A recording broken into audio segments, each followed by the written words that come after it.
You're listening to the Pace Radio Network here at paceradio.net. The views expressed by the individuals during this broadcast are their own opinions, and they may not be the same as those of their group or other organizations they may be involved with. All medical advice during our broadcast is not a medical opinion and should be checked with your medical physician.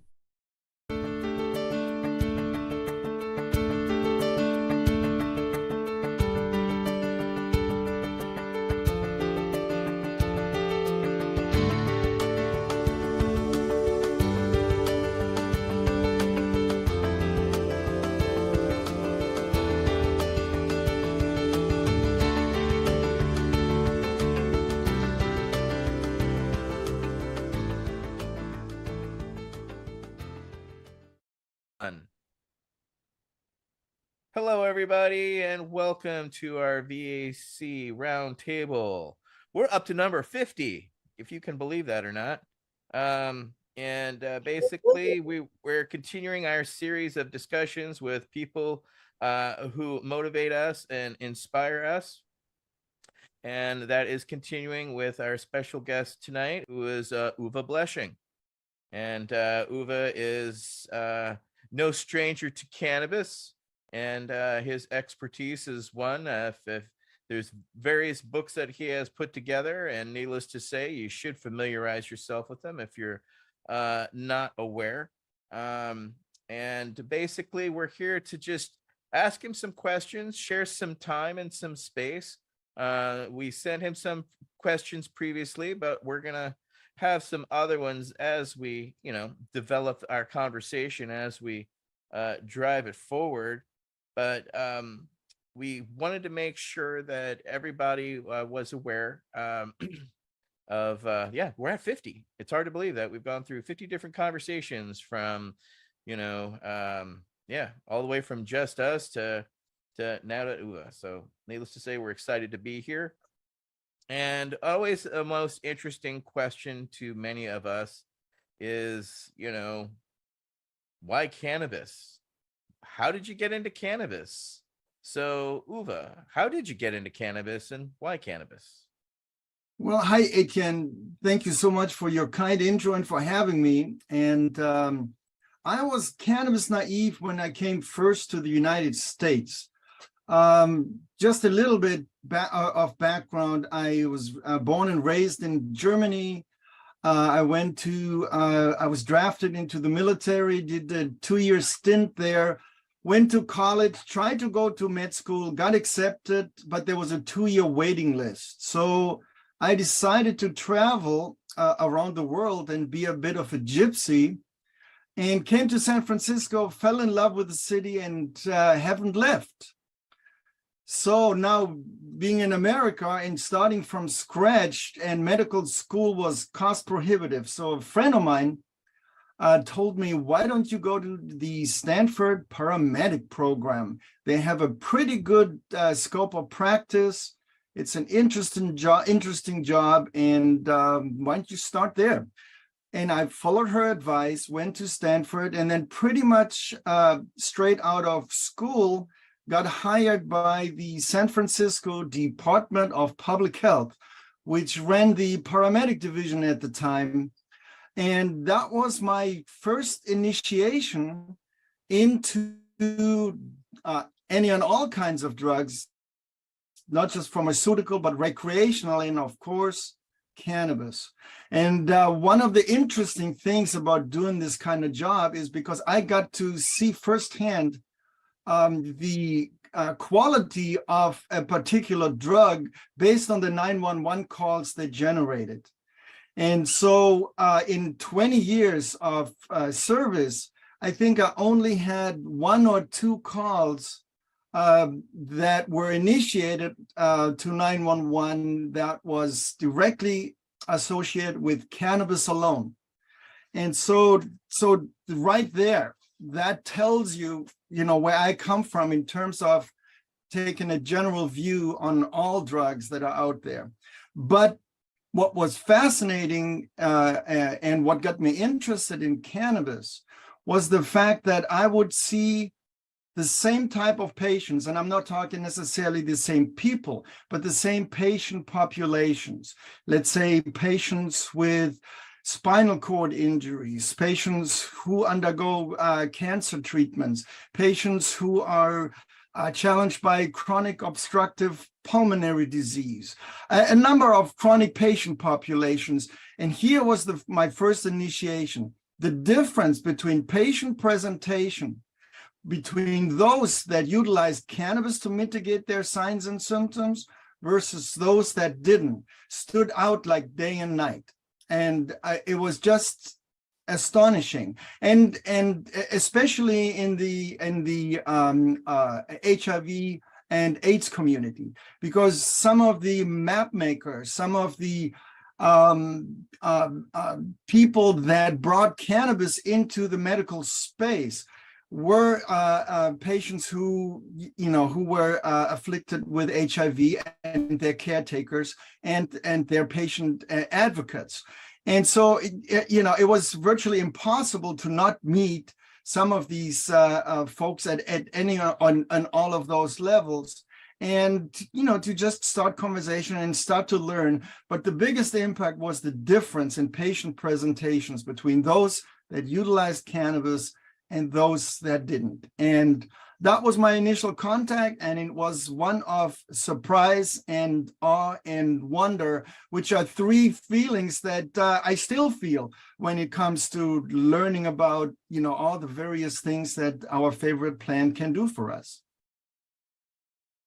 And just to speak toward the three publications there's that you have published, there's Breaking the Cycle of Opioid Addiction, Supplement Your Pain Management with Cannabis from 2018, Your Cannabis CBD THC Ratio, a guide to precision dosing for health and wellness in 2020, published by Ed Rosenthal, and the Cannabis Health Index, combining the science of medical marijuana with mindfulness techniques to treat over 200 chronic diseases, out in 2022. So those are three of the publications that Uwe has actually published.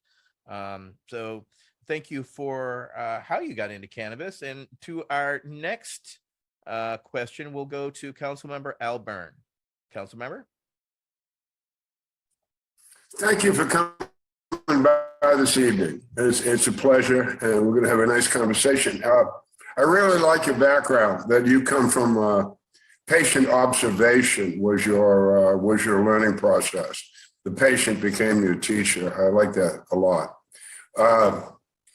In today's world, not necessarily 10 or 15 years ago, we now have cannabis experts. And there seems to be a hell of a lot of them, running around. Most of them I never heard of, and I've been around a while. But they call themselves experts, and I don't argue with them. But I would like to know what you think a cannabis expert should look like. When you call yourself a cannabis expert, what kind of credentials should you hold? Well, that is a wonderful question. I've never been asked that question, and I love this question. I don't personally call myself a cannabis expert. I am calling myself a cannabis learner, a cannabis student, because I feel like I'm always learning, and especially in the context of interacting with patients, asking questions such as the one you just asked. I think there are different kinds of experts, and I think they're unique voices, and I think we need to open the door to let all of these voices in, and that includes those that come from a strictly quantitative science background to those who have personal experience that puts most academics to shame when it comes to the depth of experience that a person has. Let's say a person who has been challenged by multiple sclerosis or chronic conditions, and who has been using various cannabis constituents to mitigate the primary and secondary symptoms, of which they are as long as my arm. And so working with various cannabis constituents over time as the disease progresses, and constantly making adjustments, trying to find the sweet spot to optimize the response that you can get or the mileage that you can get out of your cannabis-based remedy. Those kinds of firsthand experiences to me are just as valuable and as expert as a person with a Ph.D. or any other degree in between. And so I personally love case studies because they combine the perspective of a trained researcher with the individual experience of that person going through whatever they're going through, using whatever kind of cannabis that they've been using in order to make progress in terms of mitigating their signs and symptoms. Because to me, those present the best of both worlds: firsthand experience and an academic construct around it in terms of how that data is presented. And so I'm not sure if that answers your question, but that's how I would address it. And no, it very much answers the question. Thank you very much. And again, I like your perspective of the case study. I'm a proponent of that sort of idea myself. An N in one study is an N in one study, but if there's thousands of them, it's not really an N in one study anymore, is it? And you can't call it anecdotal. Absolutely. And one case study can point out to the entire research community where they ought to look, in terms of what that experience that person presented, how that translates into the scientific underpinning, so we can better understand, how, a specific cannabis constituent is posited to have generated, that wonderful effect that the case study was about. And so in that sense, that's another aspect I like about case studies, because they become beacons that the research community many times responds to. It's like, oh my God, look at this. If this is true, let's find out why that is, so we can map out the specific steps that we can then share with other folks so that they can also experience, the remission or the drastic reductions in symptoms that the case study was all about. Agreed. Thank you. Yeah. Council Member Velez, you have a follow-up.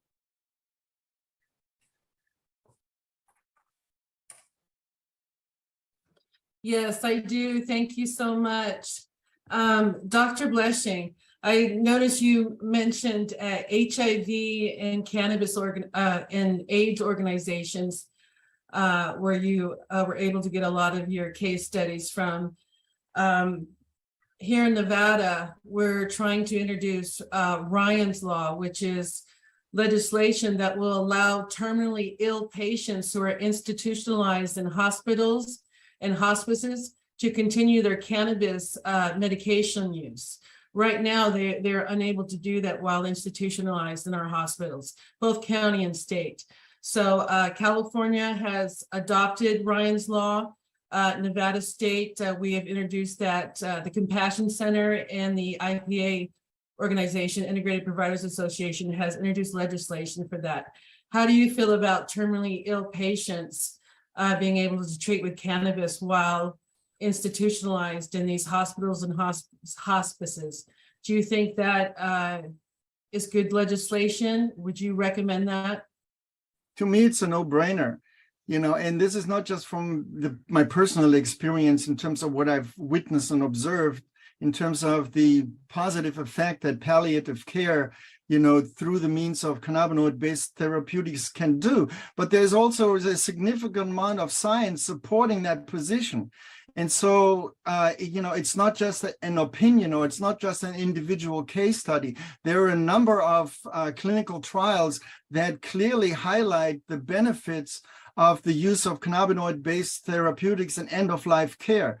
So to me, personally, I feel very strongly, I think it's a crime not to do it, to withhold this, from a policy perspective. It's like I said, it should be a no-brainer, and I'm fully in support of it. Thank you for that. And we will go next to Council Member Wade Laughter for our next question. Yes, thank you, Uwe, for joining us this evening. I was intrigued by the fact that you worked in the Department of Public Health as an EMS in San Francisco. And obviously you weren't giving out cannabis to the folks that you encountered, but as you observed earlier, you encountered many people who were using it, and you noticed differing effects in those patient groups based on whether or not they were using cannabis.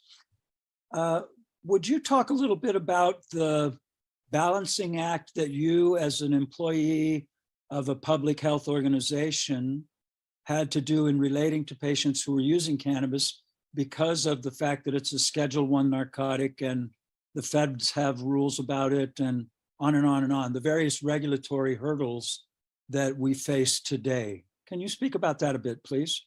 Sure, I'd be happy to. Among all of the paramedics, and I'm pretty sure that's true most everywhere and in most departments that do the same kind of work. It's like I said to Lenora, it's a no-brainer. You know, cannabis is medicine, especially if it's used appropriately. You know, taking specific dosages and taking specific the uniqueness of each patient into account to optimize outcomes. So that among paramedics is a no-brainer. And so all of us tend to be very liberal when it comes to coming to a patient's home and finding cannabis lying on the cannabis flowers lying next to on the nightstand, for example. The time when it got a bit tense is whenever police would co-respond to specific calls, and many times 911 would co-respond a patrol unit for safety reasons or for gaining access because we had to break the door down or whatever it was. So many times in those cases, it was always a tense situation where we would try to nudge the patient. Hey, the officer is around the corner, put the flowers in the drawer. Or, just trying to support them to keep them out of trouble because, and not every officer was, strictly policy informed and policy driven, but there were a lot of them that were. And so we try to always take the position of protecting the patient and their choice about having access to cannabis forms. And so that was the only tension that I experienced firsthand. So whenever there was a police officer in the room, we had to take that into account, and we would do what we could to try to get the patient to become aware that it's not just us, the paramedics in the room, who are fully in support, but that there is another officer around the corner or in the room that may not take the same view. So I think that addresses that experience, at least with a bit of context. Council Member Burns seems to have a follow-up question. Council Member? Yes, thank you. Boy, I like you. Listen, you use the word "we" a lot. How universal is that "we" in that EMT community? Is it pretty much everybody, or are there? There were about 100 of us when I was in the Department of Public Health, and it was pretty universal. The "we" was with the capital W. I actually can't think of anyone who wouldn't have protected a patient from that awkwardness and from that potential cognitive dissonance between people. I wouldn't be able to name one person who stood out in my memory that would take a more uptight approach about it. That is fascinating. That's great. Thank you. Council Member Valles, you have a follow-up. Yes, thank you, Dr. Blesching. I just wanted to ask, the cannabis that you noticed these patients were using, Nevada State sets a 2.5 ounce limit for possession for medical marijuana patients. I know the state of Washington has a 4 ounce limit for possession for patients.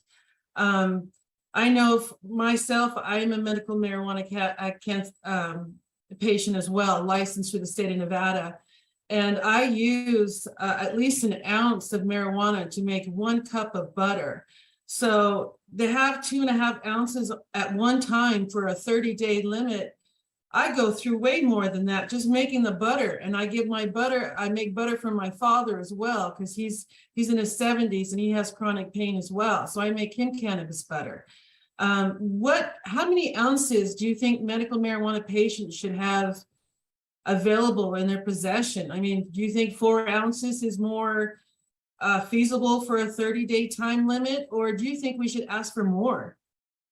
I think we should ask for no top limit, no ceiling. I think it should be individualized depending on what each individual patient is going to need to optimize the reduction of whatever it is that ails them. And that can be established between the patient's experience and between their primary healthcare provider.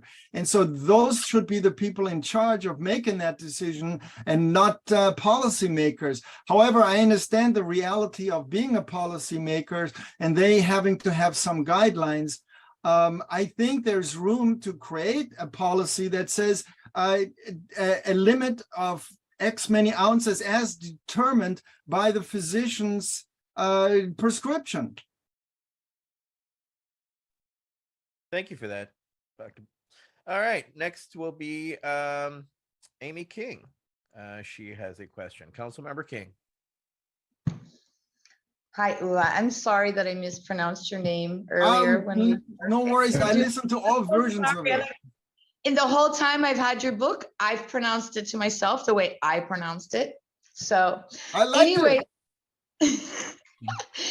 how did you come to develop your book using the mind and body component? Very interesting question. Cannabis Health Index. I should have qualified with the Cannabis Health Index. I'm sure you know that, but for our viewers.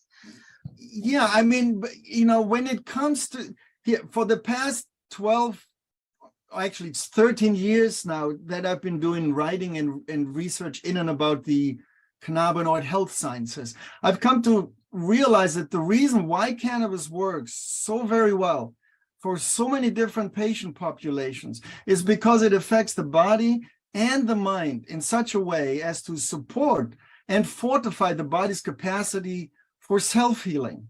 Now, for those who want to look a little bit deeper beyond these bird's eye views of relaxation and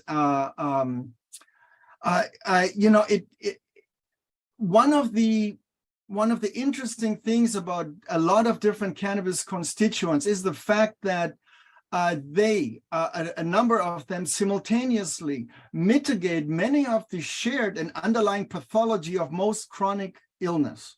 And that is, for example, chronic pain, chronic inflammation, chronic oxidative damage, and chronic mental emotional stress. So there are a number of individual cannabis constituents that address any and all of those at the same time, which is now why we have, when we're looking at the scientific literature, I believe we are tracking currently 256 mostly chronic conditions for which the use of cannabis has shown degrees of efficacy. And that is quite remarkable. And that is just what we have data for, not the, you know, many of the individual case studies who have never been recorded. So there isn't a month that goes by when we don't find evidence for another condition for which, you know, specific cannabis constituents have shown promise. Since cannabis affects both the body and the mind, one of my favorite interests is the overlap between mind-body medicine and the cannabinoid health sciences.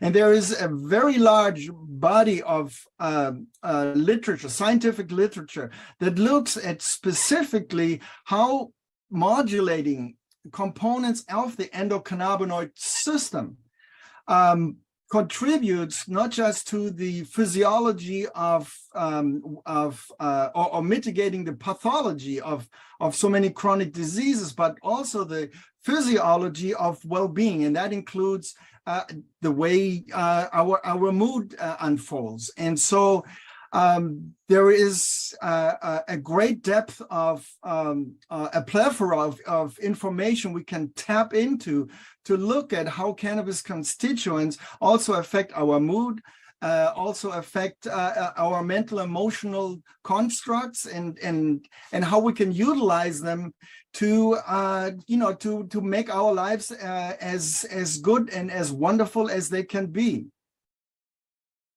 Thank you for that. Thank you for that. Can I have a follow-up to this? Oh, for just go a ahead, second? Amy. So, Uwe, I am a holistic cannabis practitioner with nutritional certification, and come from also a nursing background, EMT. I didn't go paramedic, but just EMTB. And so I have a really good grasp on also the mind-body component. But I want to ask you if in all of your research, you have seen anything that might indicate that you can achieve more balance in your endocannabinoid system when you are not magnesium deficient. And has anyone looked at the magnesium component in relation to the endocannabinoid system? The reason I ask is, it is my belief as a holistic practitioner that, and also scientific understanding, that the use of the need for magnesium is because of the mitigation of pathology, disease, including depression.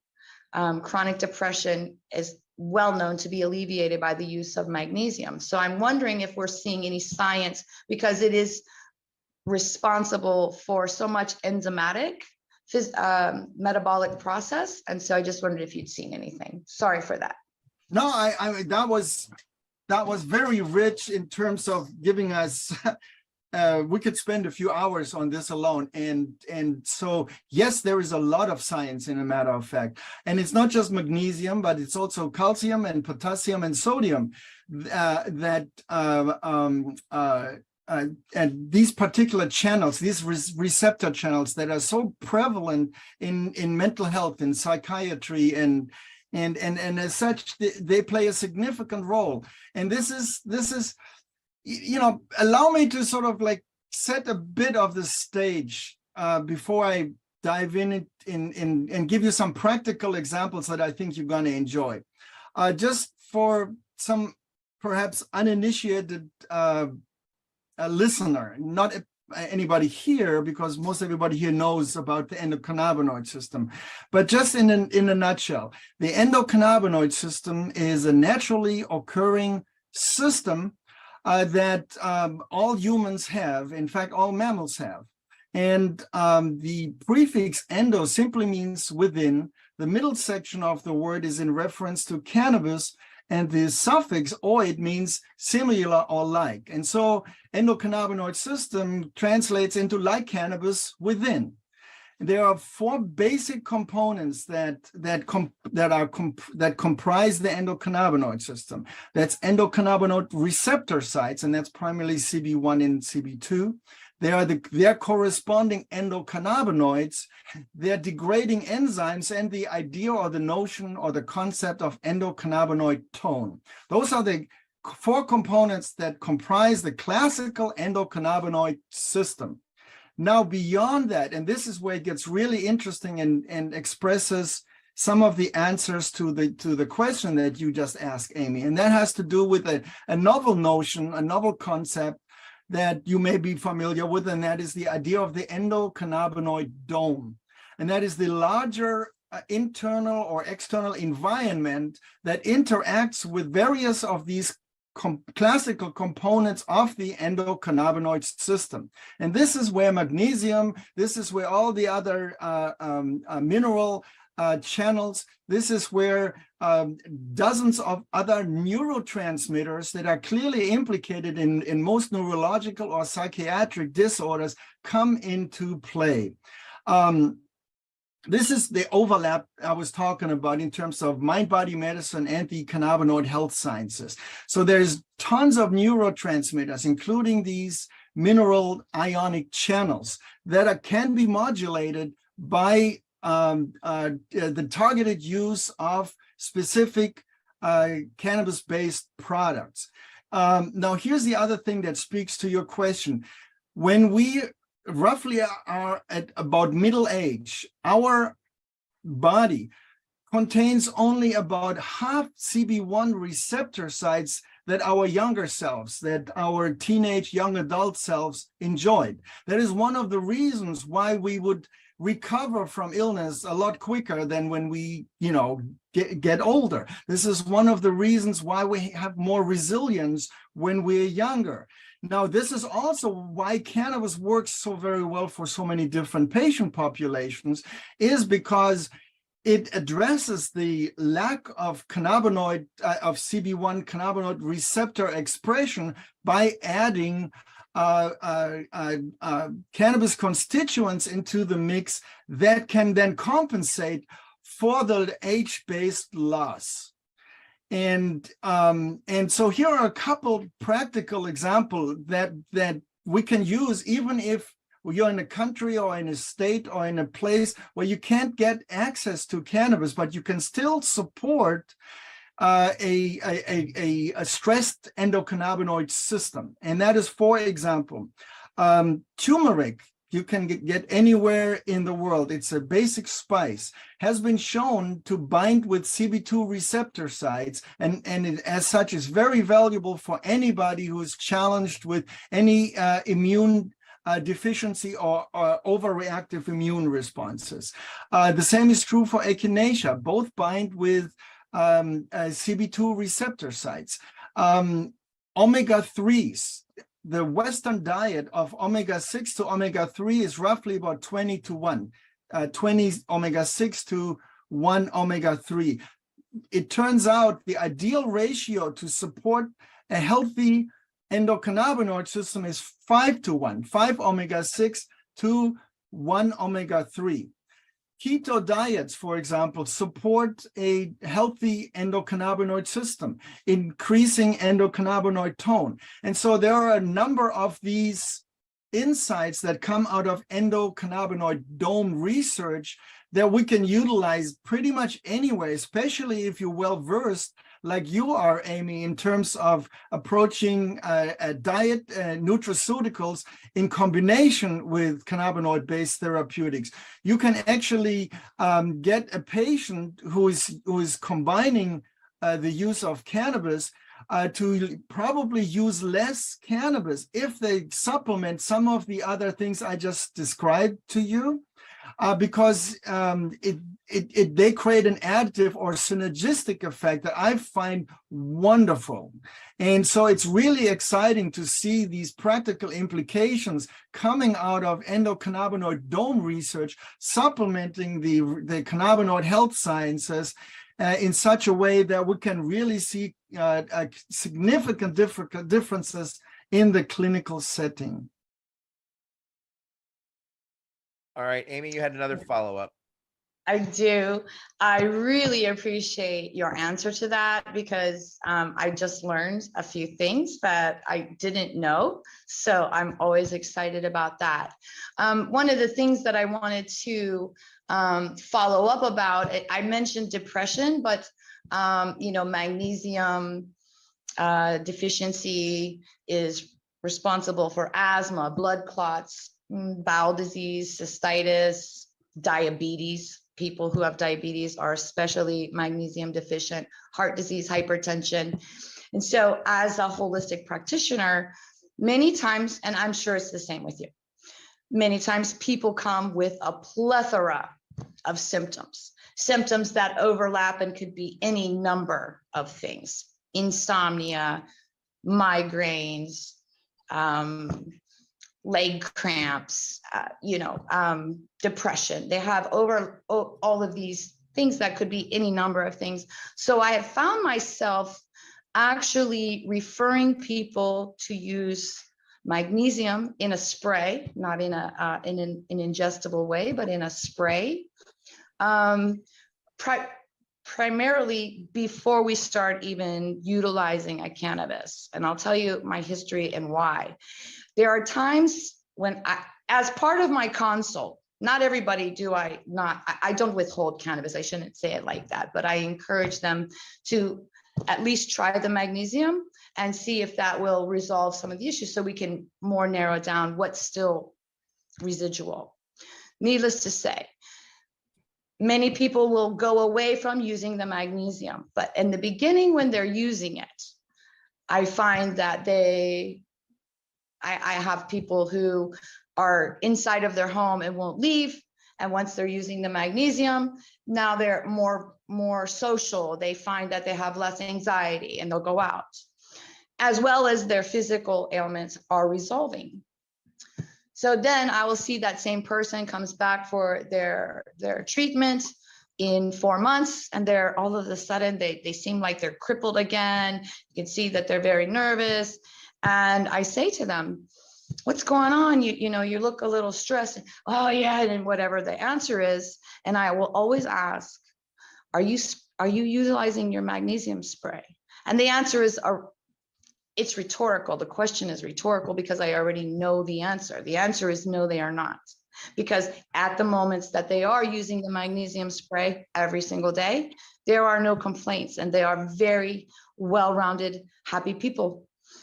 And then you see them go away from it. And so I feel strongly about that. And I really want to look at that interaction because I wanted to mention, you also mentioned magnesium and then you followed it up with calcium, but I wanted to just say that using calcium or by D3 without having adequate magnesium can cause serious problems. In fact, it will exacerbate psoriasis, if not outright cause a flare. So just some things to, magnesium, even before calcium, because without the magnesium, the calcium will not process properly. But thank you for your very informative answer to my question. Councilmember Valles. Yes, thank you again. I wanted to ask Dr. Blesching, when it comes to this, I don't know if you've heard of the cannabinoid hyperemesis syndrome. Have you heard about that going around? And what is your take on this CHS new syndrome? Yeah, no, I've been following all the studies and I'm very curious about what is really going on here. And there are about, I think now there are about in excess of 100 individual studies that have been published looking at cannabis hyperemesis syndrome. And all of them are individual case studies that literally just present, this is what we found. We saw this patient and the only thing that seemed to help is hot showers seem to be one of the notions that a lot of people share in terms of mitigating these cyclical episodes of nausea and vomiting that just won't seem to go away.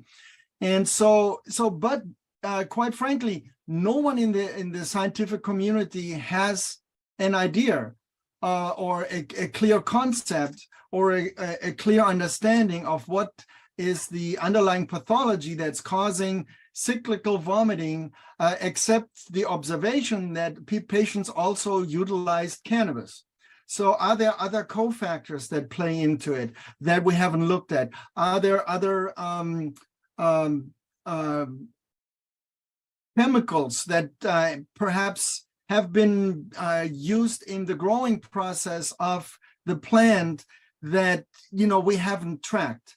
And so as far as knowing what's going on there, science, to reflect what's going on in the scientific community, we don't really know. one thing we do know is that it seems that capsaicin, which is the ingredient that makes peppers hot, it's the molecule that gives spiciness to, or the burning sensation that we experience when we eat spices. Topical applications of capsaicin mitigate the symptoms of what's now termed cannabis hyperemesis syndrome. Now, before cannabis, it was just called cyclical hyperemesis syndrome. And so if you look at the literature, before cannabis, these syndromes existed.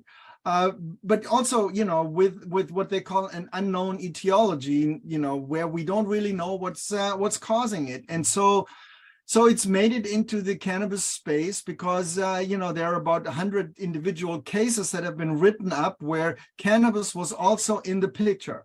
And while many of the authors, in my opinion, motivated by the lack of deeper insight and perhaps by the narrative on the war on drugs, are quick to assign blame to cannabis when in fact the scientific method would dictate a deeper look and looking at a number of cofactors that may underlie and may give us more clarity about what's going on here.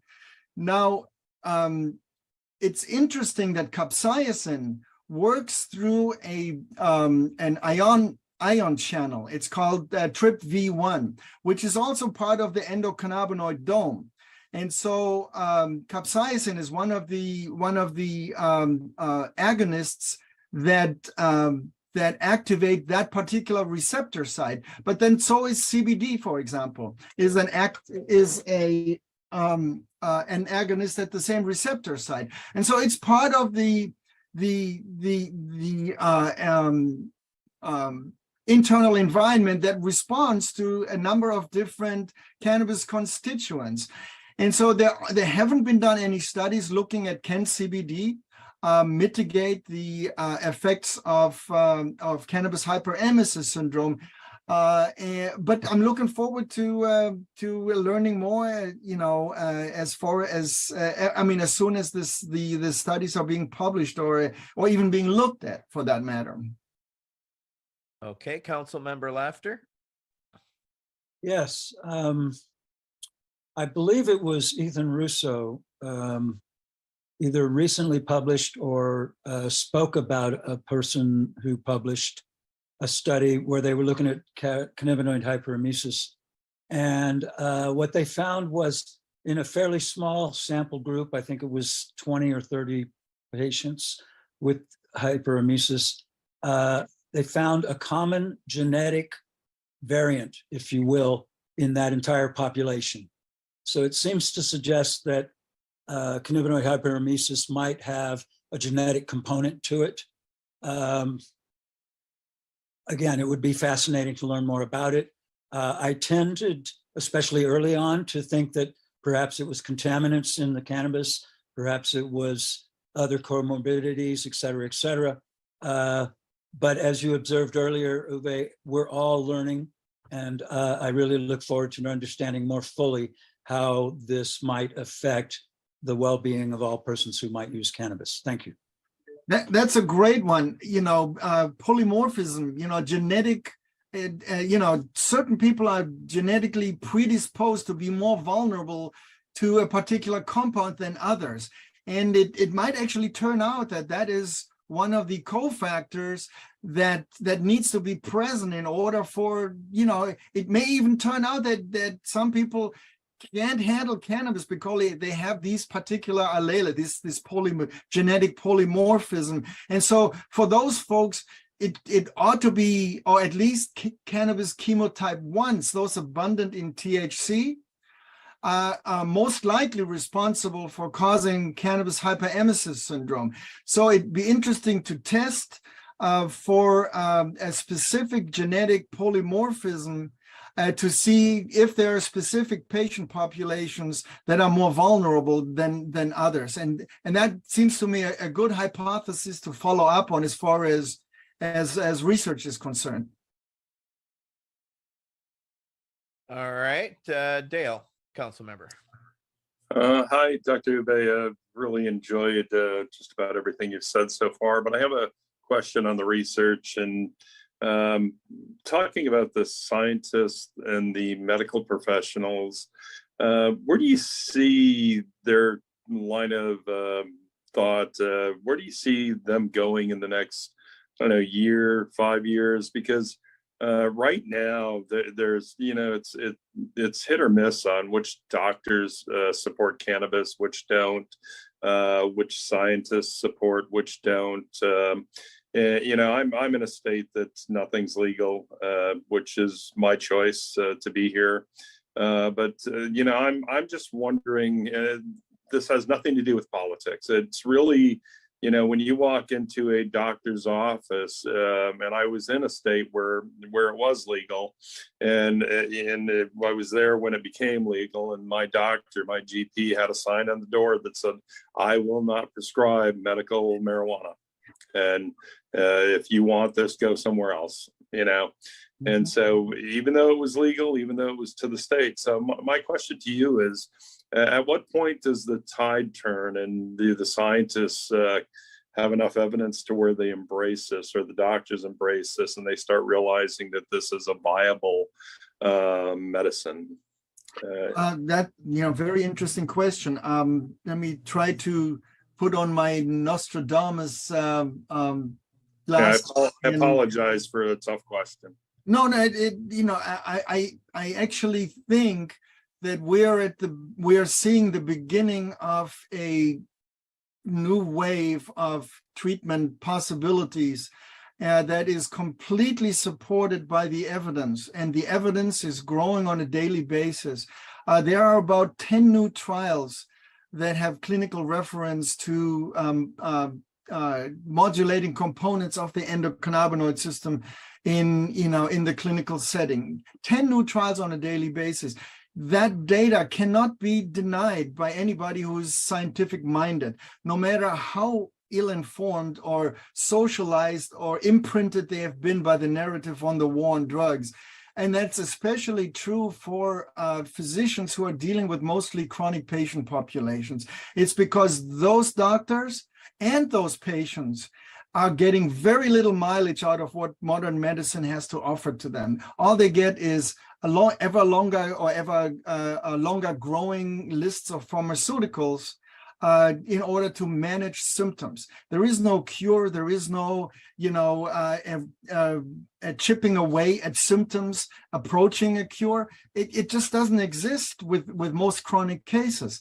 And the cannabinoid health sciences are one of the new innovative new medical approaches that have been and will continue to make inroads. And so people, will compare and have similar experiences as I had initially on the ambulance, by basically seeing either for themselves or in their clinic the difference it can make for the same patient population, those that take cannabis-based therapeutics and those that don't. And I think it's just going to be a matter of time. I think we're just seeing the very beginning of a shift in medical treatment in a medical paradigm. And I not just see it in the United States, or we are certainly part of many trailblazers, if you will, but it's happening in Israel, it's happening in Brazil, it's happening literally all over the world. I mean, there are places now in very conservative East Africa that are getting European government contracts to grow cannabis that the European Union then can use to make the cannabis-based pharmaceuticals that they have allowed their physicians to prescribe. And so it is the tide change is coming, and when it's going to take place to the degree that every state will have it, to where I think some doctors will die out before they they prescribe cannabis. And that's certainly their choice. And there are a lot of doctors who don't really want to learn something new, that are not motivated by helping, especially their chronic patient populations, to try something else. But I think those people are going to be more and more in the minority, because more and more patients themselves demand that the doctor open their mind and demand access to, or at least access to information, so that they themselves can then make more informed and discerning decision if the use of cannabis is supported by other people's experience, or by what the science bears out.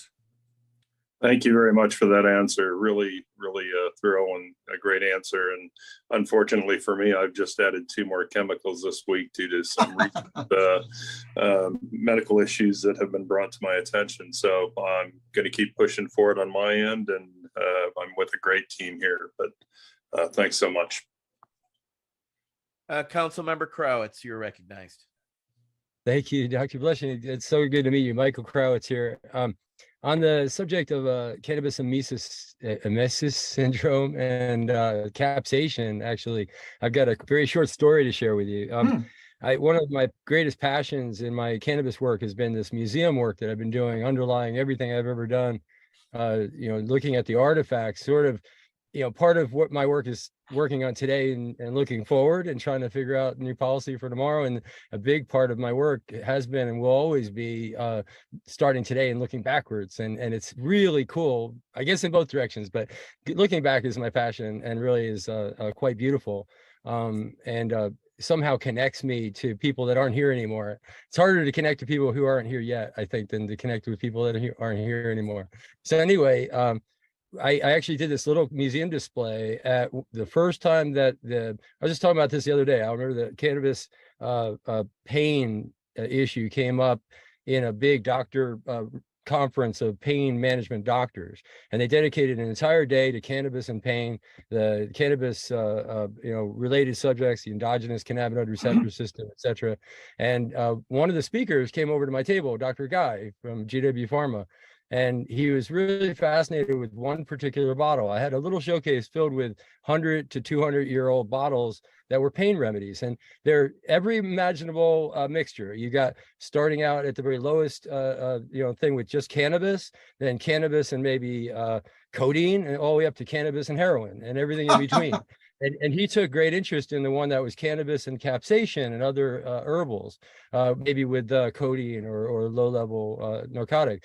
And interestingly, I didn't know this, but he was just through serendipity had been looking up capsation, was very, very intrigued by that, and actually included that in his speech when he talked to the doctor group because of the fact that he saw that bottle.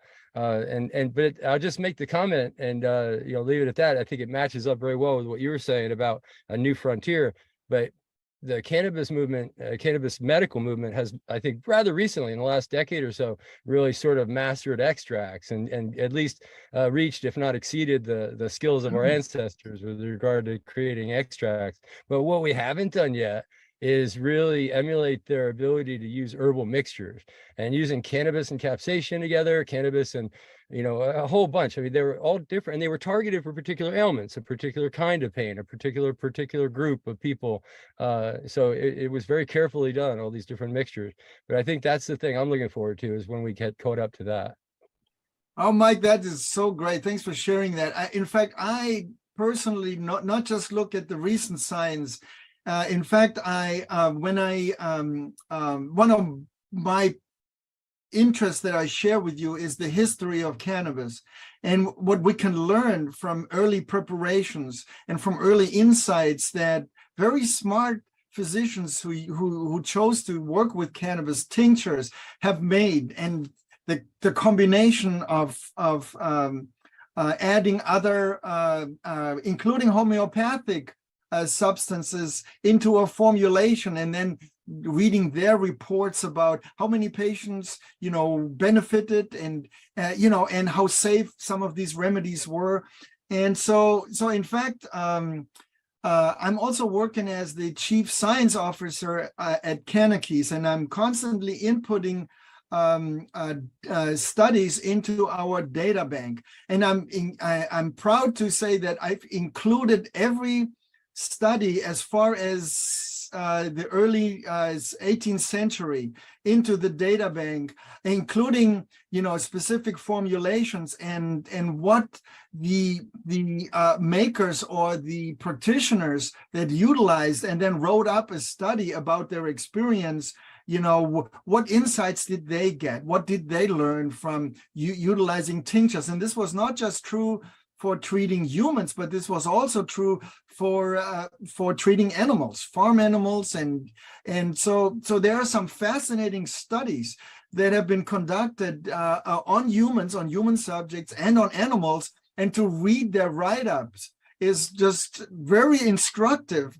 And I've gotten some really good ideas from the really old studies that I haven't gotten from the new ones. And so I love learning from the old ones, and I think that we must include and especially have an open mind to see, you know, and value and appreciate the insights that have been recorded, and you know, just like as an individual case study can be a beacon to the research community to look, you know, deeper what led to this case study's success. And that same thing is true for looking at, you know, case studies that were written up 200, 300 years ago. Oh, it's important history that needs to be fostered and taken forward. And I'm glad to hear, Uwe, that you're actually absorbing that and, you know, giving it an eye toward the future. Councilmember King has a follow-up on CHI. On the cannabis hyperemesis syndrome, I wonder what you think about the absence of indications that this cannabis hyperemesis syndrome happened in the historical use of cannabis, given that cannabis use for medicinal purposes is documented all the way back to Shen Yung in the first pharmacopoeia. And we can go all the way to the 1900s preparations that Michael just spoke of. There is a complete absence of an indication that cannabis caused chronic vomiting. And secondarily, speaking of these individual case studies, do you think we have an accurate view from these studies, given that there is a mix of synthetics use as well as cannabis generally, and in a general term, the use of cannabis have been claimed to this syndrome? Shouldn't these case studies or these physicians who are making these claims be more thorough in the exact types of cannabis that are being used by these individuals, given the immense variety of products available, both legal and illicit, and apparently synthetic and natural? I think that we're doing a disservice when we blame cannabis when it could be a terpene allergy. I'm allergic to linalool. I can't smoke cannabis with linalool at all without flaring into an allergy. Now, how severe that allergy is dependent on the type of cannabis I use. Flower gives me a runny nose, but concentrate, my throat swells up and I'm hoarse for 2 days. So this is my questions to you. I appreciate your time. I think that's a great, it's a great question, and it should be self-explanatory, and I absolutely agree with you. Physicians or researchers that write up a study about cyclical vomiting that won't stop but is relieved by hot showers, and then blaming it just because cannabis is in the picture, is an oversimplification and an affront to the scientific method. Absolutely. And we pointed it out. It could be a comorbidity of polymorphism. You know, specific individuals are more sensitive. Here's the other thing that I wanted to bring into the mix. I looked at the history of cannabis, everything that I can get my hands on, and I have not seen a single report of cannabis hyperemesis reported in the history, which then may lead a number of researchers to say, well, cannabis today is has much higher THC content because we're getting into excess of 30+% per flower, in some species, in some strains. And here's the other question: well, if that's the case, why don't you do a case study comparing cannabis chemotypes, chemotype 1, chemotype 2, and chemotype 3, which are defined by their THC to CBD ratios, and see if that makes a difference. And here's my prediction: if and when those studies come out, a chemotype 1 with mostly THC and no or small amounts of CBD is most likely going to be the one that's responsible for cannabis hyperemesis syndrome in a small subset of the population that's vulnerable to it. That's my prediction. I have no idea if it's going to be so, but making an informed opinion about it based on all of these moving parts that we've been discussing lends me to believe that until I hear otherwise, that's sort of like the trend I'm holding on to. I agree with you. And in fact, because there is so little supporting information except the gabbing of a doctor's opinion turned into a case study without any supporting, it should be cyclical vomiting of unknown etiology, because this is wrong. Cannabis is not responsible for this. 5,000 years of history, as you reported, and as I am also a deep dive researcher, and so that was why I stated it like I did. There is absence of indication that this has existed. So given that, the reason I say it should be removed as a diagnostic claim or coding is because people are being harmed. They are given this label, especially in the Veterans Administration system. It was blamed, a person that was close to me blamed it, the cannabis hyperemesis. She went off of cannabis for a year, continuing the vomiting, and then, and only then, did they finally do diagnostics to diagnose her with gastroparesis. Now, why do I bring that up? Because we are a veterans group, but you may not know, but for our veteran viewers, I would like to say the recent PACT Act, this is allowing presumptive conditions for our first Gulf War veterans and subsequent veterans who were exposed to chemical burning in burn pits, in release of gases, or the use of chemical warfare inside of Iraq or Kuwait. One of the presumptive conditions now is stomach problems, is digestive problems. But for that whole year, she wasn't allowed to use cannabis, which gave her relief.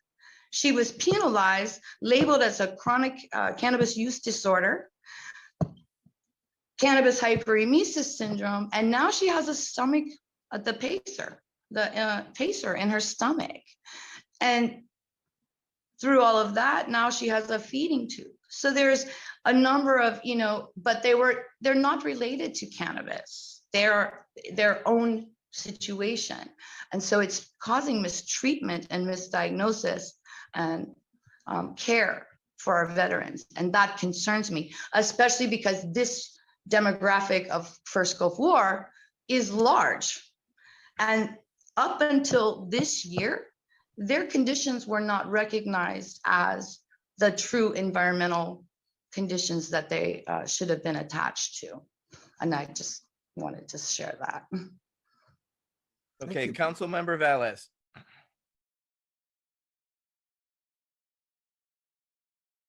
Yes, thank you. I thought she was referring to the Alice Moon story that was in Vegas Cannabis Magazine regarding CHS. There's a 20,000 member Facebook group that claims that they've had CHS on Facebook. So that'd be a good group to conduct studies with.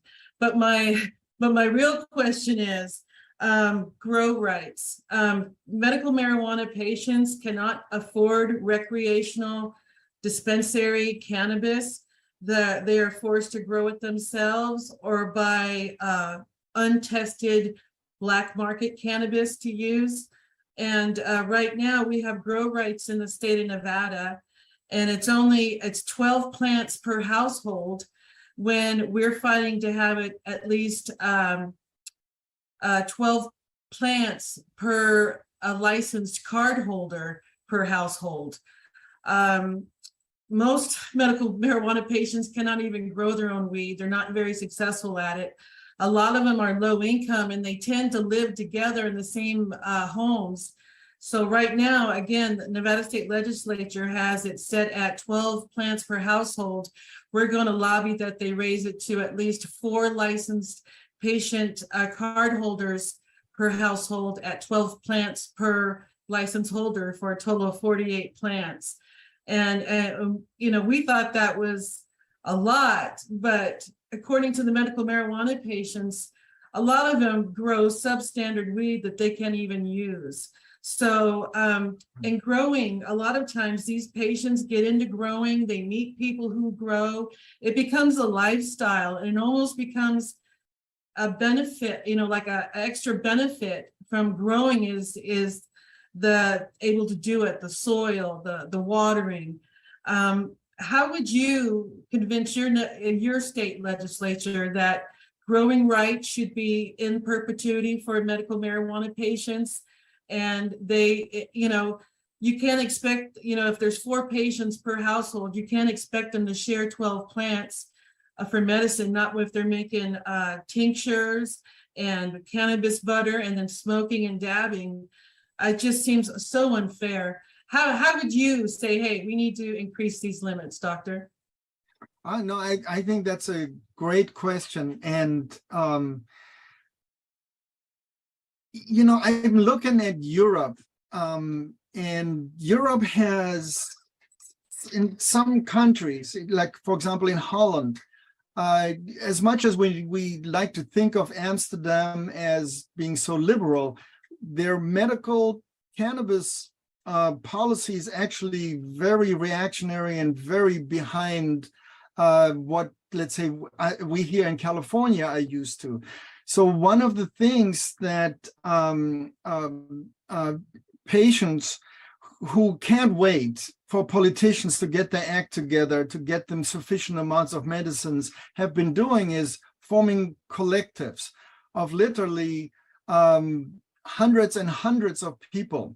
And people are having very different levels of success in terms of being able to generate a plant that's strong, that's healthy, and that's full of a wonderful diversity of cannabis constituents. The growing ability of one person can significantly differ from that of another person. One person can, and same with indoor plants, tend to produce much lower rates of cannabis flower than outdoor plants, but they also have different cannabinoid profiles. And so there are a lot of moving parts, and we also have to consider which cannabis constituents are optimal for each person. So one of the examples that I liked, there's a large collective in the Netherlands, and they don't, and so everybody is growing, but people have different success and different qualities. And so what they do is they harness everything, no matter the great from the not so great, and they're producing tinctures. And they're producing tinctures at specific ratios and with varying profiles of cannabis constituents based on some of what the science has offered in terms of this works well for this patient population, this profile works well for that patient population, or based on what people particularly want. And so then people would say, I need this much percent THC with a little bit of THC. I need a lot of CBD with a little, and I need roughly 1 to 1. And so everybody goes, everybody's flower goes to the same place, and then it's turned into tincture, and that tincture is then produced at varying ratios across the board. So it's a full spectrum approach, and people can then choose what ratio tinctures that's going to work for them, and then they get to have an unlimited supply based on the sum total of the capacity of that particular quarterly harvest was able to produce. And so I thought that was a very nice approach. And even though they working in the gray zone, in the illegal gray zone, so far the government has left them alone in producing this, and then distribute back to their members the specific type of tinctures that are thought to work best for each patient. And so they can, of course, then, this didn't quite work for me. Can you send me one with a different ratio or with a different concentration? And all of that is, of course, part of the policy, the internal policies that they have in place. And so that is the advice I would give to a group of people. Create families or create collectives, even if it's just a handful of people. It can make a big difference in helping each other out, not just learning how to grow, but also then producing the remedies that you need, that you want to explore. And then there's always this process of titrating, finding out what's going to work best for me. So in the meantime, while politicians get their act together, that's certainly one approach that based on the policy of where you are may be of help. Thank you for that. Nate, Councilmember Landau, you're recognized. Hi, thank you so much. You are so well-rounded on all these subjects. It's been a pleasure to hear you. My question is regarding the app, that is the CHI app. Are you collecting any usable data from the app? And is that data accessible to the public? I think you're talking about Cannabis, the online platform where I'm working as a chief science officer. Is that what you're referring to? Yeah, so what we do is... In your book, it refers to... the book. So this is how Cannabis came to be. The book, the Cannabis Health Index, it has continuously been growing. And so what I've been looking at is, for each condition, what's the scientific literature and that says this is the degree of confidence that says that cannabis can work for this particular disease or this particular symptom expression. And the scientific underpinnings are continuously growing to a point where it was impractical because it takes about a year and a half to come up with a new edition of a print version. And so the first Cannabis Health Index contained 100 conditions. 4 years later, it was 200 conditions. And a year later, now we're up to 256. So it's steadily growing. And the way to keep up and not have people wait for a particular a new edition to come out, we've created Cannabis, which is like the online version of the Cannabis Health Index. But at this point, just focusing on the scientific evidence that underpins a particular condition. And so if you want the latest information, and if you're a cannabis coach, if you're a cannabis patient, a cannabis physician, a cannabis nurse, and you really want to, or a cannabis educator, and you want to have the latest access, this was a faster way to provide people with that information. And so we created this online version, and in order to give people who need it access to the latest. And in that sense, that's how it came to be. All right. For our next question, we will go to... It is Michael Green. It is Michael Green. Uwe, this has been amazing. Thank you so very, very much. And I've loved to, each and every one of these questions has come up because they've been the tip of my tongue. Someone's raising their hand. Pepper, capsaicin. I think beta-caryophyllene. I mean, it's something I like in my cannabis. Maybe that's why I don't get sick and vomit. I don't know. Maybe there is a fundamental genetic component causing allergy. We've just gotten in the tip of the iceberg, if you will. A can of keys is an outgrowth of the Cannabis Health Index. You wrote this book, Your Cannabis CBD THC Ratio, and you have alluded to perhaps the need for people just not to be consuming cannabis, but seeking the right combination of THC, CBD ratios, maybe the things are in tinctures, what the different terpene profiles are, et cetera, et cetera, et cetera. But you talk about dosing specifically. And you talk about a can of keys process. I know you mentioned the three chemotypes that you alluded to. Could you just give us an overview of how the can of keys process, if you will, or method approaches how someone determines their dosage? Sure, I'll be happy to chat about that.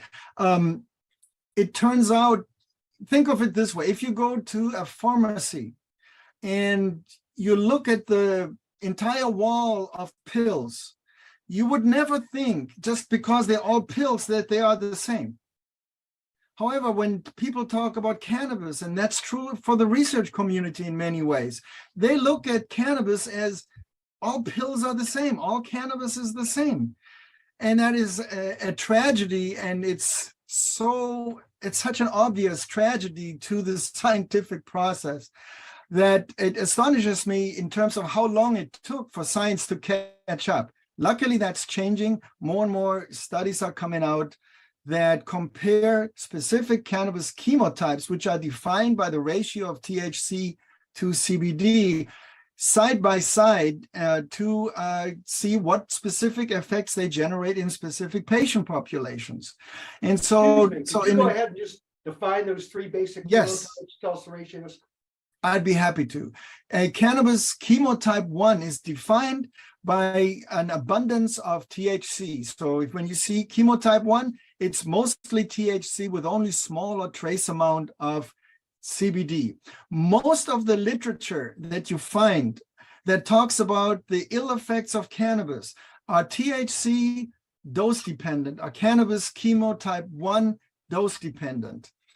A cannabis chemotype 2 contains roughly equal amounts of THC to CBD. Roughly anywhere between 4:1 and 1:4 is considered a chemotype 2. And the chemotype 3 contains mostly CBD and with only trace amounts or only small amounts of THC. Now, let me give you a few patient populations that clearly benefit from that division. For instance, people with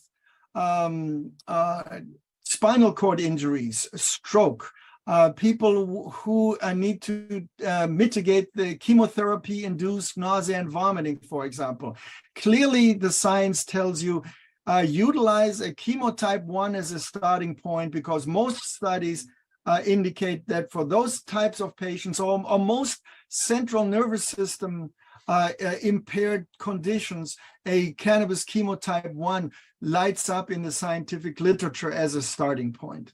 Now, a chemotype 2, for example, patients with fibromyalgia, patients with multiple sclerosis, the literature lights up as those are the cannabis chemotypes that works really well for those types of patient populations. And a chemotype 3 containing mostly CBD clearly works for a number of psychiatric mood disorders, anything from anxiety to depression to psychosis to schizophrenia to PTSD. Also work really well for a number of different seizure models, including pediatric seizure disorders that do not respond to pharmaceutical anti-seizure medication. This is the story of Charlotte's Web. Here's the other interesting point. The pharmaceutical preparations that are available in the United States and globally for prescriptions are analogs of the three chemotypes. So Marinol or Nabilone, for example, is an analog to chemotype 1.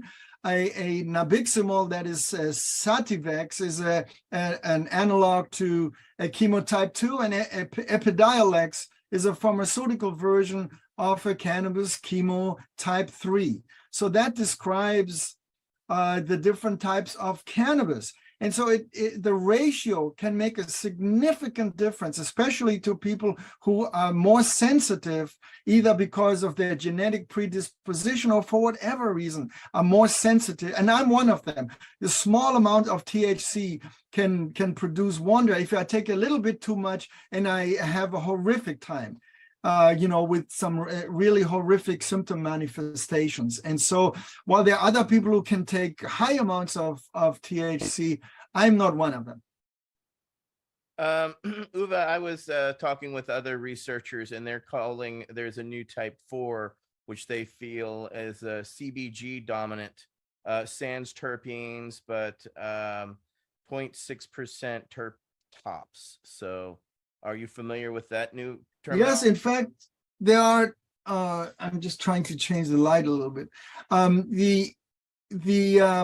There are 5 chemotypes that have been known, and chemotype 4 is the CBG abundant strain, and then there is a chemotype 5 that's been proposed that contains pretty much no cannabinoids.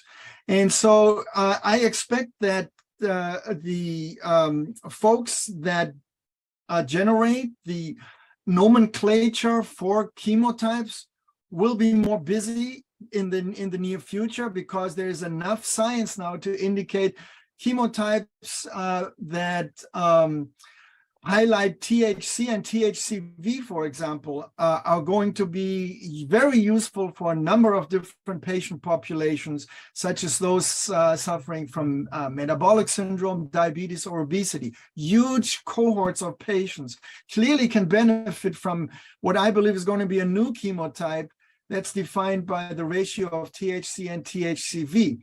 Now, while research comes in and while the breeders are catching up, and no doubtedly will produce flowers that contain both of these cannabinoids, tinctures can readily be made from extracts already readily available, for those people who need it. And so chemotype-based prescribing is going to be a future trend that's going to allow people to generate precision effects, generate predictability of effects, and mitigate the risk of any adverse effects potential.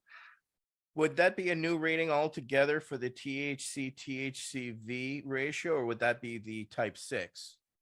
That would depend on those lords of nomenclature that I have no idea how, and what this is behind the determination of a new chemotype. But practically speaking, from a patient's or a cannabis coach or a prescribing physician or nurse's point of view, it doesn't matter if a chemotype is officially classified. If we have data that says a 5-to-1 THC to THCV ratio is going to help me mitigate the neuropathies of my diabetic ulcers, at the same time help me with the metabolic pathology that's driving my diabetes at the same time. So the more we know about it, the more we know, what specific cannabinoids and in what ratios might be a good starting point for us to ultimately then still have to dial in the optimal cannabis constituents that are going to work best for me. And that's still going to take some trial and error, even if we have some science that tells us, because there is no silver bullet when it comes to working with cannabis. It has to be an individualized based approach. And as much as patients or physicians like the idea of being able to prescribe a drug by weight, it's not going to work that way with cannabis. It's going to be very individualized, and I personally like that. I've come to really like that process, and so which brings me to the process that Mike was asking me about. What is the Cannabis process? And at Cannabis, or in the Cannabis Health Index, I describe a process. There are that anybody can take in order to fine-tune the cannabis constituents that are going to work optimally for you. And there are a number of things we can't control. So this is about the things we can control. And that has to do, first of all, with determining, based on your personal preference and based on the science that's out there, what is the cannabis chemotype in terms of 1, 2, or 3 that I'd like to work with. And so if you are a person who says, I absolutely do not want to have changes in cognition, I don't want to get high, that scares me. So you're not going to start with the chemotype 1. You're most likely going to start with the chemotype 3 with no or very little THC, where you have wonderful uplift in moods and a number of physiological therapeutic effects, but no changes in cognition, no addiction potential, or whatever your concern is. So the first step of what we can control is, what chemotype do I want to start with? Now, if you're a person who says, I need to start with the chemotype 3 because I don't want to get high, but the science says, hey, you know what, for you really need to start with the chemotype 1. My approach would then always to recommend, start with your preference, start there, see how deep of a healing experience you can generate with the cannabis chemotype 3. If it turns out it's not satisfying enough to you, you can always dial in slowly and gently higher amounts of THC in the ratio until you find the optimal ratio that's going to work for you without getting you changes in cognition or whatever it is that you're concerned with. So that's step 1 of what we can control.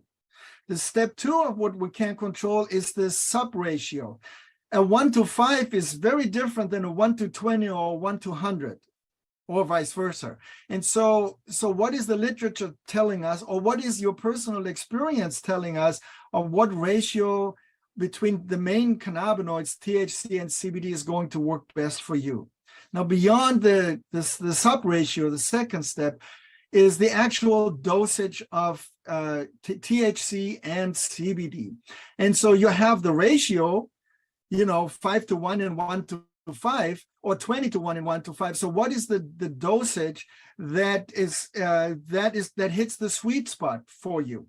And then the next step is, what form of cannabis, number 4, is going to work best for you? Do you want to have a temporary relief of a couple hours? Then an inhalation preparation is most likely lighting up for you as a upper choice.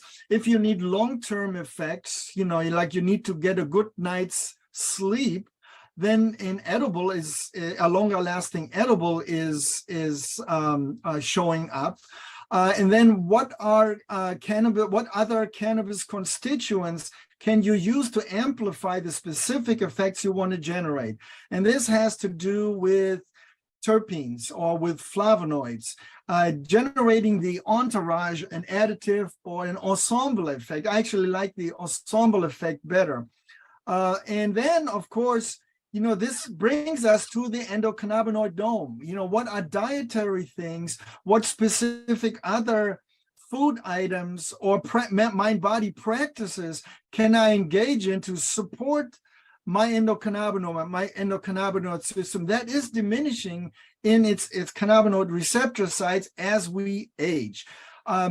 Yoga, for example, supports endocannabinoid tone, which in turn enhances endocannabinoid receptor sites. And so as we practice yoga, if that is our choice, if that is what speaks to us, that is one way, one mind-body approach we can utilize to support our endocannabinoid system. So is turmeric, so is beta-caryophyllene, which is a CB2 binding terpene, but so is also paying attention to omega-3s to omega-6. We want to shoot for a 5 to 1 ratio.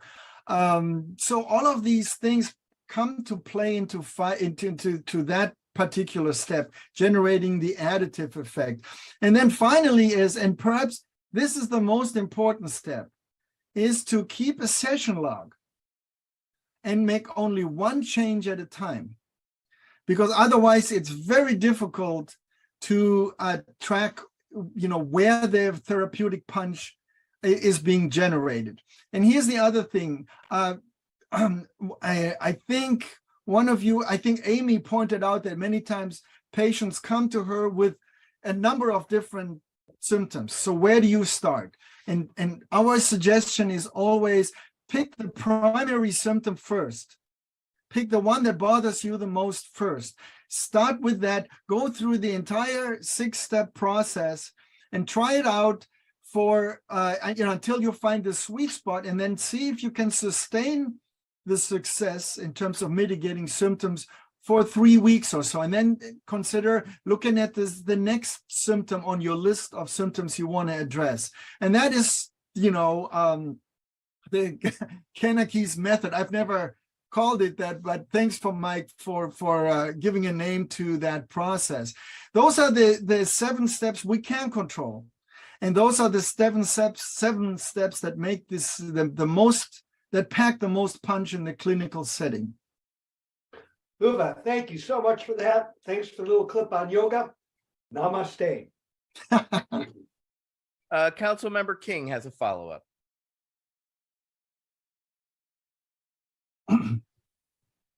Geez, so much good stuff in there. I think I forgot what I even wanted to say because you're amazing. Yeah, I think I forgot. I was over here taking notes on stuff and I lost my thoughts. So thank you.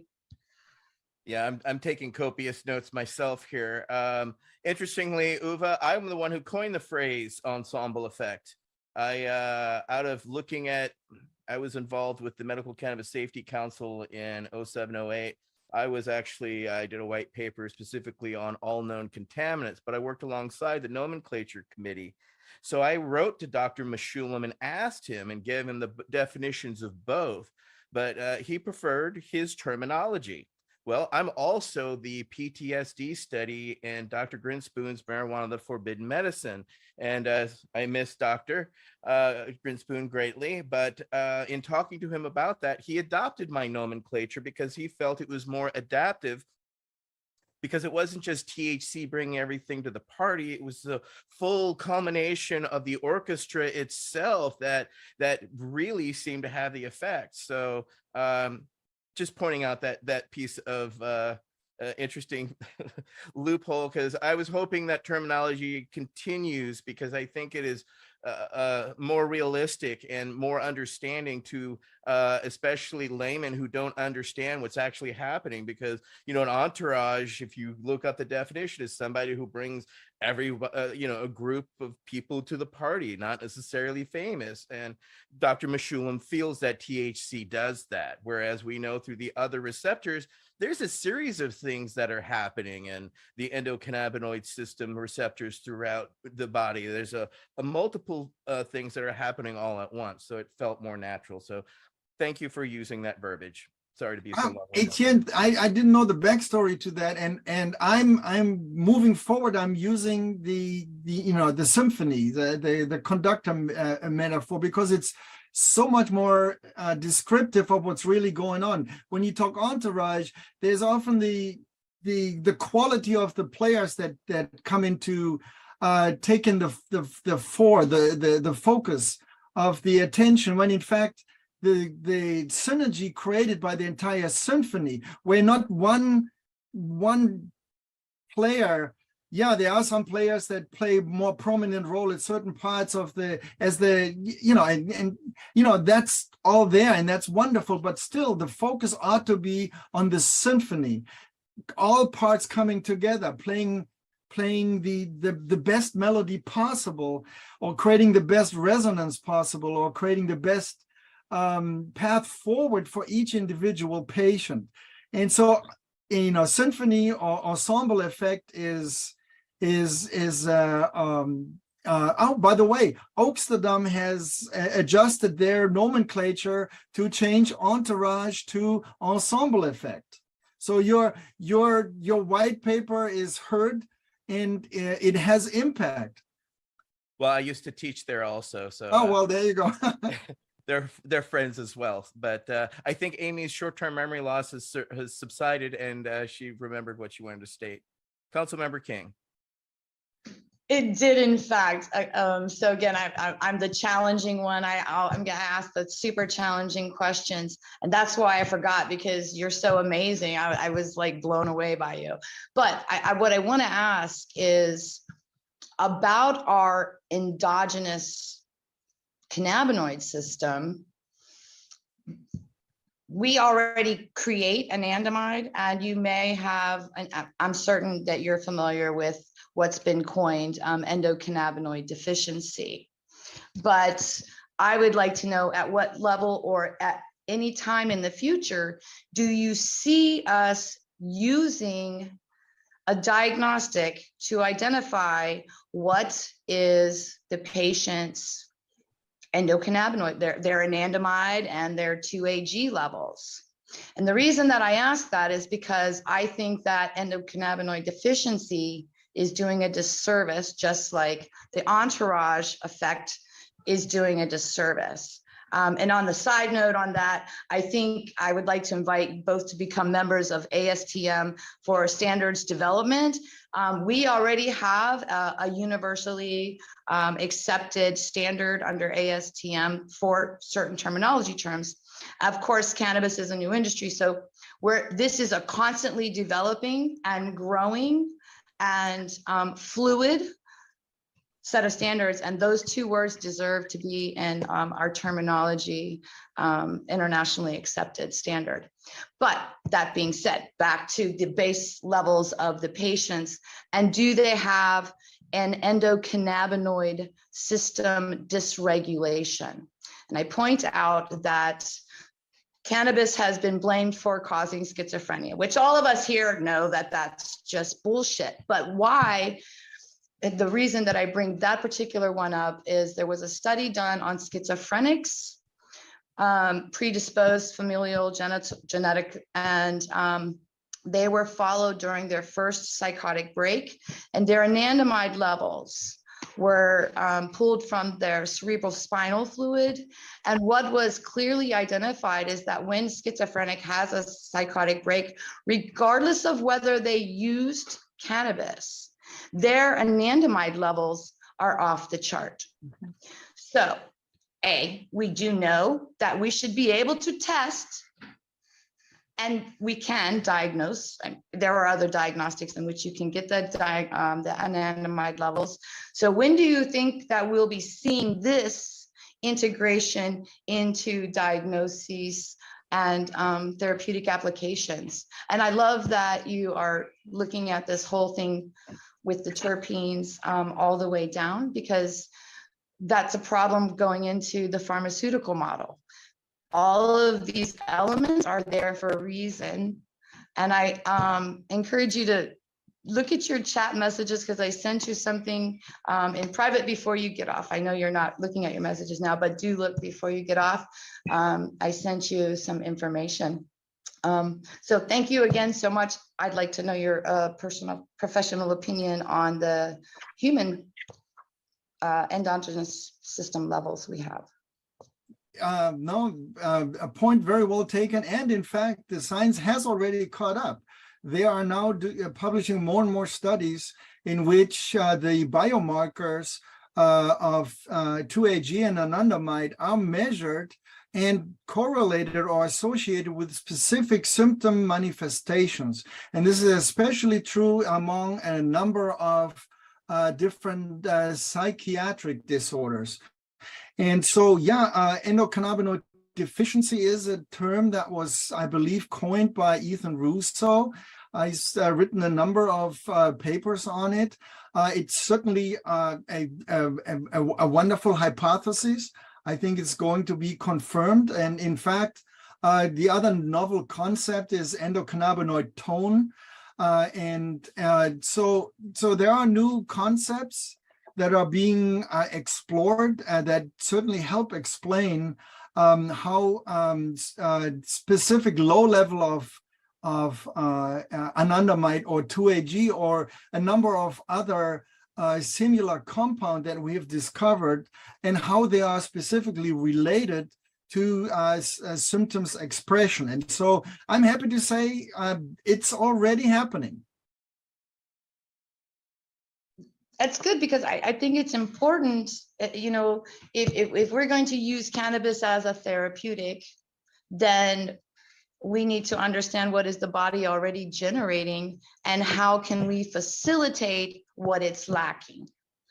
Yeah. Nothing less, nothing more. And anything else other than that, you know, is going to fall into where adults using recreationally, it doesn't matter to the rest of the population, but there are people who are looking for specific, very specific relief from their conditions, whether that's post-traumatic stress or a pain condition.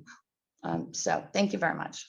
Yeah, as they should. No, it's very exciting to see how a lot of the research community is catching up and testing for endocannabinoids or receptor site expression, the number of receptor sites that are expressed. They are beginning to measure the effects of an up or down regulated endocannabinoid tone on their specific association with patient manifestations. And the same is true for endocannabinoid levels. And so the more we learn about that and the more we learn about the differences, the more we are going to know what specific cannabis constituents we can use for each of these patients that present with very unique or very subjective biomarkers. And in that sense, I think that you'll see a lot of future treatment trends that are going to be able to create precision effects based on those diagnostic biomarkers of components of the endocannabinoid system. I'm sorry, really quickly on that. I worry about the only worrying about the expression of the up and down receptors, because I think that may vary between organ systems. And I would use rimonabant as an example of that. They wanted to control or manipulate the endocannabinoid system, which is what's happening now. These new novel substances are endocannabinoid system manipulators. They're going to control this enzyme and that and the other. But rimonabant is a very good example of not truly understanding the expression throughout. It is in a total regulatory system, not just one thing. So if you wanted to control the appetite and you blocked an enzyme and then people went out and committed suicide, you know, that's a problem, because they didn't understand the appetite brain connection, or they didn't understand what controlling that enzyme was going to do to the brain or the other parts of the organs. And I think I'm concerned with the endocannabinoid system. No, it's you know, point well taken. You bring it into the picture rimonabant, and let me, instead of using rimonabant as an example, let me use another one. THCV is an analog of rimonabant. And so the cannabinoid health sciences are more complex than we had time to get into today. But since you brought it up, cannabinoid receptor sites can be activated by either agonism or antagonism. And what that simply means, and there are more variations there, but let's just stay with these two. An agonist generates an expected effect from a particular receptor site. So, for example, THC is an agonist at CB2, and so it generates an anti-inflammatory effect.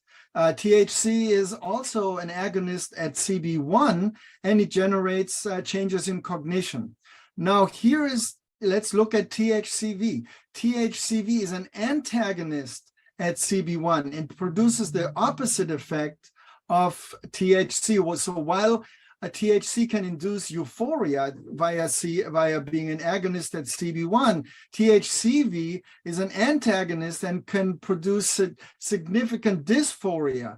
And that's why rimonabant was banned in Europe, where it was used to suppress appetite to treat diabetes, metabolic syndrome, and obesity, but because people started to have suicidal ideation. And that is why rimonabant is an antagonist at CB1, producing the opposite effects of what, let's say, a THC-induced euphoria through the same receptor sites will do. And so that's one example of the complexity of that we haven't really talked about, of the various components of the endocannabinoid system. And in this sense, endocannabinoid receptor sites. And so it's just another example of how fascinating the complexity that cannabis brings to the table, and how much, it's teaching us, even though we've been studying this plant for how many, decades, and had experiences of some kind for as long as humanity goes back. Do you think, real quick, are these conclusions made, like you just said, the THCV is an antagonist and has been identified doing very specific activity? Is that specific activity that is being claimed to be what it does, is that based on isolated compounds? So what I guess what I'm getting at is, if you give a drug, rimonabant, it's based on a THCV analog, but it doesn't have any of the other supporting cannabinoids or flavonoids or terpenes. Is it truly THCV? Or is THCV activation and expression different when expressed in a whole plant? So those are my questions. What's the science based on? Is it based on isolated compounds? Because that's not cannabis. That's a synthetic cannabinoid analog. Because I believe that it all works back to this synergy. And I just wondered if you knew what the science was based on. Yes. THCV, it's based, the stuff I just mentioned about THCV being an antagonist that's at CB1 is based on isolates from the academic community, but it's also based on experiences that individual patients have had and told me about, or that have been written up, that I've been learning about, and they're uniformly high-dose THCV extracts or isolates are extremely dysphoric, to the point of describing it as horrific. Now, nature, in its wisdom, creates cannabis plants that only contain tiny amounts of THCV. And we've been breeding, for the past 30 years with an eye on ever increasing THC amounts. And so, those are differences in terms of comparing it to strains from, long time ago. But, we also know from either experience or from research that a ratio between THC and THCV, if determined optimal for a particular individual, can produce wonders in the ensemble effects that they can generate. Now, when it comes to breeders, there are very, very few who have succeeded in creating plants with high THCV content, and they mostly produce those to generate extracts. However, I personally am a proponent of full spectrum, flower-derived, lab-tested, and organic products. Ideally, in an ideal world, those four things will come together because of the ensemble effect, because of a number of additive effects, and because, why would we want to try to recreate the wonderful remedy that nature has provided us with? And and research backs this notion up, because time and again, research has shown that full spectrum cannabis-based therapeutics produce their effects longer lasting at lower dosages, and producing better results than high dose isolates. And so I like full spectrum approaches or full spectrum remedies, and I think that answers the topics that you raised, at least to a point. Council Member Vallis. Yes, thank you. Dr. Blesching, I was recently at an event I was lobbying for some organizations I represent. And my husband is terminally ill right now. And thank you. He called and said he had gotten knocked over by our dog and was on the floor, and he needed help and he needed me to come home. And at this event, I was dabbing and smoking, and I had this in my purse. It's called Undo. It's a study that I belong to. It's done by the Cannabis Center of Excellence, and I'm an ICOUNT member because I'm a 100% disabled veteran. So it's a veteran study, and I took this Undo. It's 2 capsules. I took it and I couldn't wait 20 minutes to drive. So I just went ahead and drove, and I know I was over medicated. I could feel it, but I was driving, but about 20 minutes, because it takes me about 45 minutes to get back to my home from where I was at. About 20 minutes into the drive, I felt refreshed. I felt alert and not paranoid to drive. So I don't know if you've heard of this. It's called Undo, Unblaze the Haze, but I'm a part of a veteran study for ICOUNT run by the Cannabis Center of Excellence. Have you heard of this product, Dr. Blesching? No. What do you think? Oh. I have not, but I would love to hear more about it. In fact, I'm going to give you my email address. I'm going to just tell you, and if you could forward me some information where I can learn more about it, that would be great. Oh, I will. I would love to. And by the way, anybody who wants to, if we don't get to answer all questions here, feel free to email me at the same address, and I'll strive to see if I can answer your questions. It's uwe@cannakeys.com, and it spells uwe@cannakeys.com.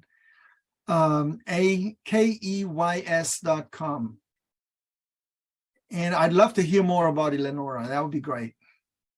All right. With our next question is Michael Krawitz.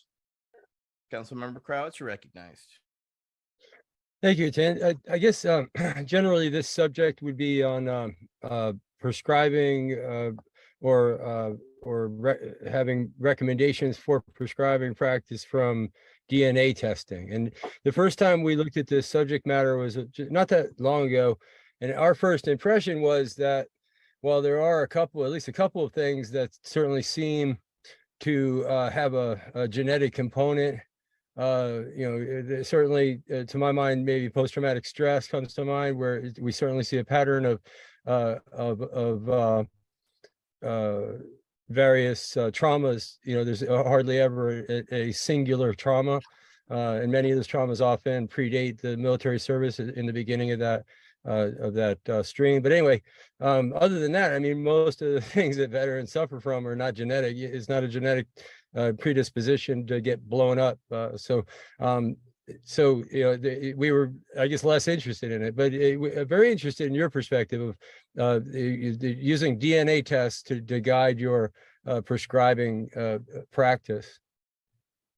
No, that's a very interesting topic, and I have this to say about it. I think there will be a place for genetic testing, but also I believe that it's going to be a very broad and in some cases very specific, but not all-encompassing.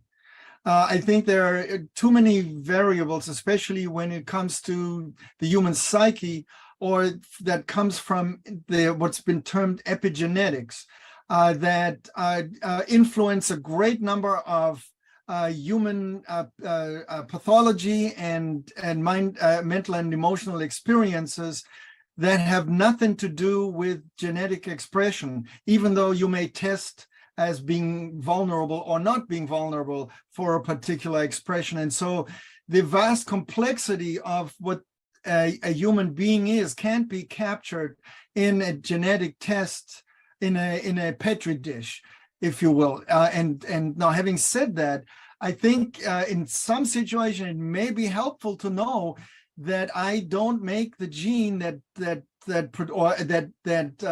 I have a diminished expression of a gene that produces the enzyme that breaks down anandamide. And that may have to do with why I'm feeling more depressed or why my pain threshold is so very low. It may be helpful to use because then I can try to find a cannabis constituent, try to compensate for that and mitigate those symptoms. It may just be an explanation. It may just help you to see the bigger picture, but I think it will only be one aspect of a picture that genetic testing can never fully capture. And so that is my current position on utilizing genetic tests to determine what might be going on with your endocannabinoid system, and by extension, what cannabis-based products may help to compensate. Thank you for that, Michael Green. Did you have a follow-up? Kind of to Lenora, just very briefly, disclosure, I own 1% of the undue patent. Thank you for the endorsement, Lenora. That's being rebranded. Uwe, I will get you the current research, rebranding information, the makeup of what this material is, which is 3 ingredients: olive oil, vitamin E, and olive-tolic acid. Very briefly, olive-tolic acid is a precursor to THC. When it's consumed, it goes to CB1 receptors and displaces the larger THC molecule, and it falls off the CB1 receptor. But I will get you that information. That product is going to re-release probably in the next 30 days in 3 or 4 SKUs. Fantastic. I mean, it's one thing to hear about a product, but then it's another one like to hear a story like Lenora just said about the product, because now, that's wonderful. Thanks for sharing. Yeah, we want that endorsement, and it is a veteran study. It's open to other veterans that want to participate. That's great. By the way, there's 280 people. I think it's the University of Massachusetts that is also working this study. That what is it, Miriam? I can't remember her name. Okay, all right. This is not a commercial. Cool. All right. We'll get back to it at another time. He'll forward you the information, Doc. So we appreciate that, and we appreciate you coming in. And needless to say, this has been an absolutely fascinating conversation. One that has taken us all around the cannabis spectrum, and I appreciate you taking the time, and it's been beyond informative, to say the least. I'd like to thank all of our members tonight: Wade Laughter, Lenora Valles, Amy King, Michael Crowitz, Michael Green, Nate Landau, Al Byrne, Dale Seidlitz, and myself, Etienne Fontan. We'd like to thank everybody for joining us for our 50th V.A.C, and I couldn't think of a better guest to have.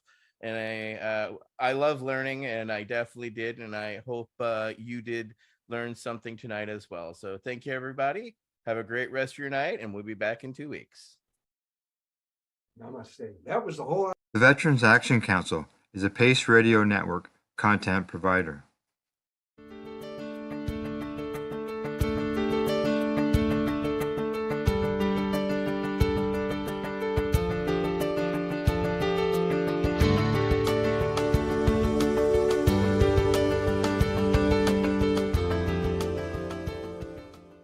You're listening to the Pace Radio Network here at paceradio.net. The opinions of the individuals during this broadcast are their own, and may not be the opinions of their group or other organizations they may be involved with. All medical advice during our broadcast is not a medical opinion and should be checked with your medical physician.